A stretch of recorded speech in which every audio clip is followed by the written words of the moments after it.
Denis Jacob, bonjour. Bonjour. Merci d'être avec nous, secrétaire général CFDT Police. On revient donc sur cette tension à Nantes. Les policiers quadrillent toujours la ville à l'heure où l'on parle. Suite à un événement comme celui-ci qui crée pas mal de tensions, et c'est peu de le dire, quelle est la consigne des forces de l'ordre ? Écoutez, la consigne, elle est très claire, c'est de maintenir ces violences urbaines et d'interpeller tout individu qui peut être auteur d'infractions. Mais il faut remettre aussi dans son contexte ce qui s'est passé à Nantes et les faits qui y sont attachés. Le contexte, c'est que vous avez trois quartiers difficiles, sensibles, quartier du Breuil, des Dervalières et Malakoff, qui forment un triangle dans lequel il y a un trafic très important de stupéfiants et également d'armes. Pour information, la semaine dernière, il y a eu des tirs de Kalachnikov et ça explique aussi la présence des CRS et des contrôles qui sont effectués. Les faits, la personne qui a été tuée, c'est toujours un drame quand une personne se fait tuer, mais il faut remettre là aussi dans le contexte qui s'est passé. Cette personne a voulu se soustraire à un contrôle d'identité, tout simplement parce que et le procureur de la République l'a rappelé dans une dépêche AFP, c'est que cet auteur faisait l'objet d'un mandat d'arrêt. Absolument. Pour des cambriolages, association de malfaiteurs et recel. En bande organisée, ce qui a fait qu'il a voulu s'enfuir, qu'il a tenté de renverser des policiers et des enfants. Et naturellement, dans le cadre de ce que prévoit la loi, un des fonctionnaires de police a fait usage de son arme. Est-ce que cela justifie justement le tir, compte tenu du fait qu'il faisait l'objet d'un mandat d'arrêt justement? Est-ce que l'on ne pouvait pas, basiquement, vu de l'extérieur, envisager qu'on le laisse peut-être justement partir et en sachant de qui il s'agissait, peut-être attendre pour l'interpeller ultérieurement? Est-ce que le tir était inévitable? Alors le tir était inévitable non pas parce qu'il faisait l'objet d'un mandat d'arrêt, mais parce qu'il a tenté de renverser un policier et des enfants. Et la loi, elle est très claire en la matière. La seule possibilité d'immobiliser un véhicule dont le conducteur ne veut pas obtempérer un contrôle et qu'il menace la vie d'autrui, eh bien, le fonctionnaire de police peut faire usage de son arme. C'est l'article L435-1 de la loi de 2017. Et dans ce cadre-là, quand on a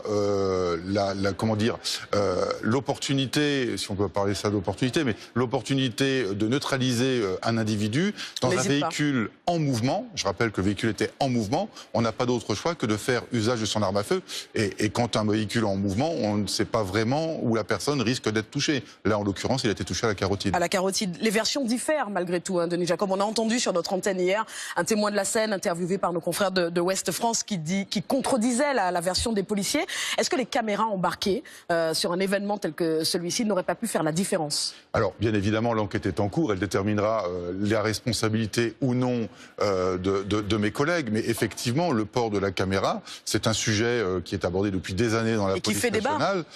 Alors, en interne de la police nationale, il fait plus débat. Hein. Je pense qu'il fait l'unanimité parce que ce n'est pas un outil de flicage pour les policiers, mais un outil de protection pour eux.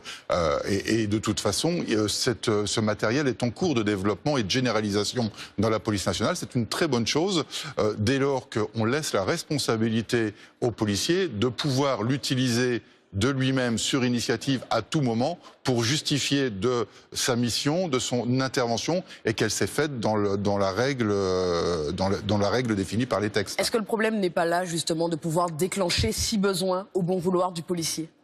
Écoutez, il ne faut pas non plus que la caméra soit interprétée comme étant un outil de suspicion à l'égard du travail des policiers.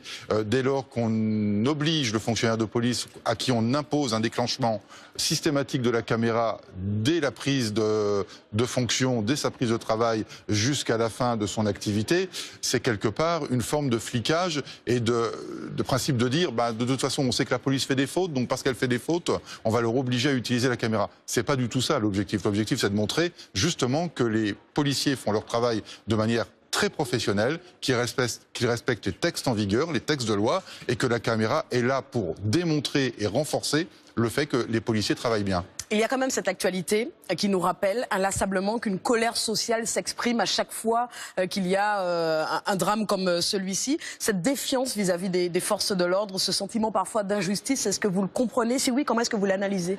Alors, il faut faire là aussi la part des choses. C'est pas la population Évidemment, c'est une partie de la population qui a une défiance vis-à-vis de la police, qui, je rappelle quand même, est soutenue à plus de 90% d'après tous les différents sondages. Non, là, la défiance si on peut parler de défiance, c'est un groupe d'individus qui veulent défendre un territoire qui peut-être utilise malheureusement ce dramatique événement pour dire on ne veut pas de la police, ici au quartier du Breuil, parce qu'il y a un trafic, je le répète, de stupéfiants très important, un trafic d'armes très important, d'ailleurs trafic d'armes pour lequel il y a des opérations de police qui sont conduites depuis plusieurs semaines à Nantes pour endiguer ce fléau. Et là, c'est une façon de démontrer on ne veut pas de la police, le quartier, il est le nôtre, pas le vôtre. Est-ce que, on parlait du burn-out des policiers, des gendarmes cette semaine sur France Info, est-ce que ce type de situation est de nature à amplifier le mal-être général des forces de l'ordre? Écoutez, malheureusement, depuis les malheureux attentats de Charlie Hebdo, les fonctionnaires de police sont sur le pont depuis maintenant plus de 3 ans. Ils cumulent les missions, leur présence quotidienne et permanente sur le terrain, avec l'impossibilité de prendre régulièrement leur repos. Des problèmes d'effectifs, c'est ce qui se pose à Nantes. Pourquoi il y a les CRS à Nantes? C'est parce qu'il y a aussi un problème d'effectifs en sécurité publique qui fait qu'on fait appel aux forces mobiles de sécurité. Et donc oui, il y a une fatigue qui est prégnante aujourd'hui. Il y a eu un rapport sénatorial qui a été publié et qui fait état notamment de ce problème de fatigue, mais qui est multifactoriel. Oui. C'est pas uniquement lié aux missions de police, c'est aussi lié aux conditions de travail en général, le matériel, l'immobilier. Et donc oui, il y a une réelle fatigue des agents de police. La solution, quelle est-elle? Plus de moyens humains, matériels? Alors, il y a des efforts qui ont été faits par ce gouvernement, par les gouvernements précédents, mais malheureusement, il y a eu un manque d'anticipation politique ces 30 dernières années qui fait qu'on ne peut pas rattraper le retard en un an. Il faut faire un véritable audit de la police nationale, de ce qui ne va pas chez nous, notamment en matière immobilier, évaluer le coût et faire des plans pluriannuels de façon à programmer la remise à niveau de la police nationale pour qu'on ait une police nationale digne du XXIe siècle. Merci beaucoup, Denis Jacob, d'être venu sur notre plateau, secrétaire général CFDT Police, pour être